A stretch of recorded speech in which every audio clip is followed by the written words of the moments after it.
Hello, this is Julie from Femme Mecanique Designs. Today the topic is how to dop a small stone. First, you're gonna say, why do you need to dop a stone? Well, it's really practical when the stone is small because you're gonna have a better grip. Maybe you're gonna say my technique is bad, but what usually happens to me is I grind my nails and my skin. You can use this if you want to protect your nails, but I find that I have a better grip, a better control. It's like a handle and it's gonna be more fluid, and also at the end when you're gonna do the cerium, the stone is not gonna fly away. I use two different techniques and the technique will vary on the type of stone and backing. The first one here is with a nail. This one will work if your stone is hard and if it has a steel putty. This one will work if your stone is fragile, it cannot withstand too much heat, and if the backing is something more fragile like a UV resin. So what I meant when I said the metal putty, it's like a JB Weld or a Defcon. This can withstand heat, there's no problem there. When you want to remove the nail from the dop, you're gonna have to use heat. And if the stone is fragile or the backing is fragile, it's gonna damage something. The good thing is also do some tests just to figure out which one is best for you. Dopping is a totally different technique than using your hands, and I find that it's super good to know both. So to start, I'm gonna show you how to dop depending on the technique and the stone. First step, I pre-shape my rock.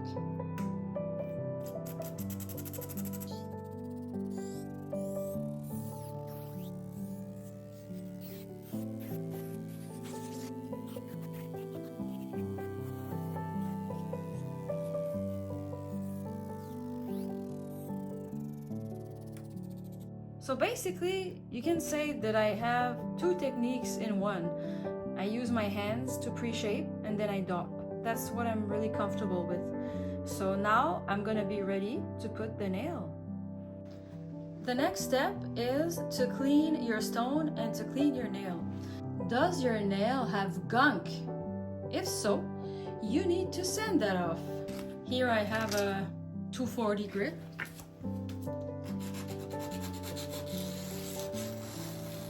You can put water if you want.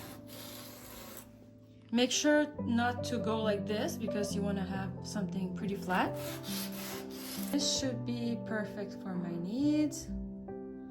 Then I clean this. I decided to make two. So this one will go with the small. And let me find another nail. You can also use something like this. It's something that I use to make molds. It's like the gate, it's in brass. You can use this, but the tip here is not as big because look, the nail.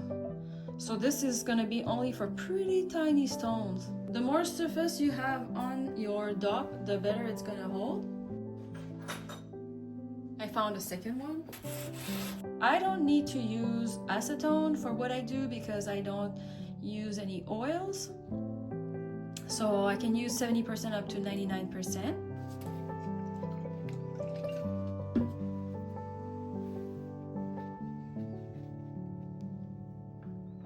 Just to make sure it's clean. You may not have to do that, but I prefer being thorough. You let it dry for a few seconds. So these are the glue I use. These days I use the Starbond, but they're all pretty good. Some are like a gel. This one is super thin. I drop a little bit on it. Don't put too much. So what I do, I find the center, I push, and I stay like this for maybe 30 seconds. Then I let them dry for 10 minutes.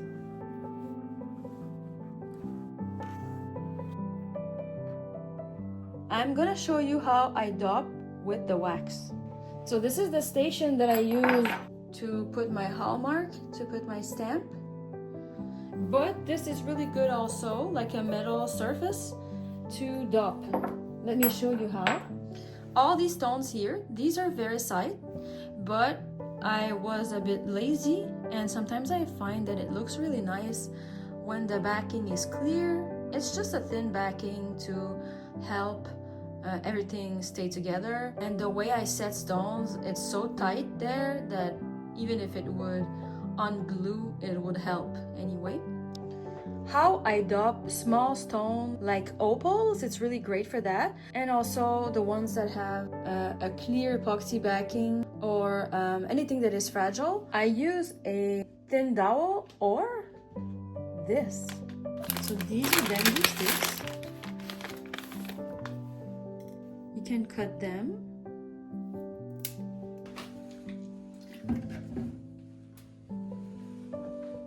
They have some residue.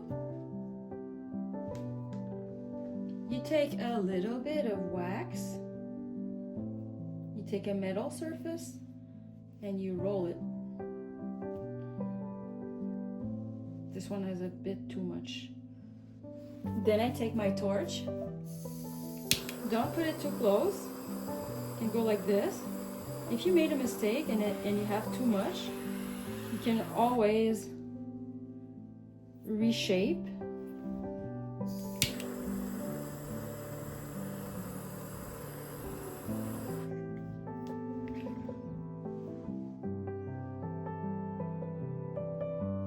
Then when you have something that is like this, you heat the top a little bit until it glows and you see that it wants to melt, and you push it at the back of the stone. Now you see I have a bit too much.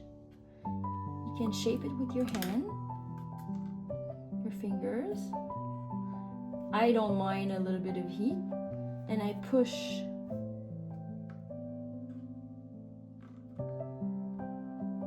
on every side. Be careful not to burn yourself.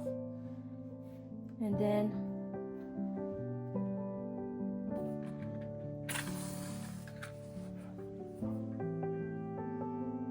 it was not the easiest angle, so let me show you an alternate version with a more close-up camera angle.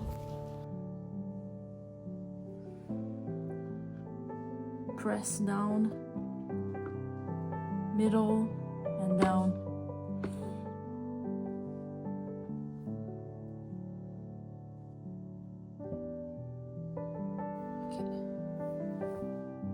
So now I'm going to show you how to take the stone apart from the nail. You take a little torch, maybe a lighter would work, not sure. And I heat the middle part, or just like a ½ inch or 3/4 inch. It starts to be painful. I say, ay, ay, ay, ay. You take them apart.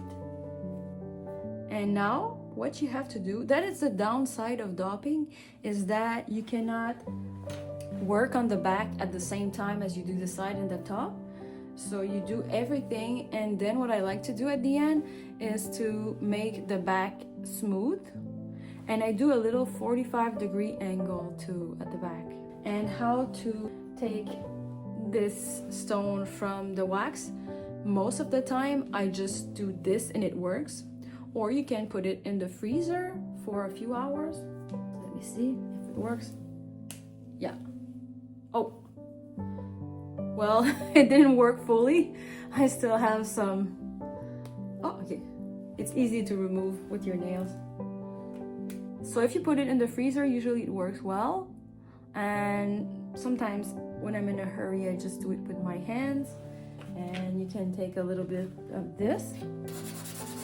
So what I do next is sometimes I do this little 45-degree also at the back of this. So stay tuned. In the next video, I'm gonna show you how I shape my cabochon on my genie from this to this. Let me know if it was helpful for you. If you have other tips that you would like to share with me and everybody else, let us know in the comment section. Like, comment, subscribe. Bye.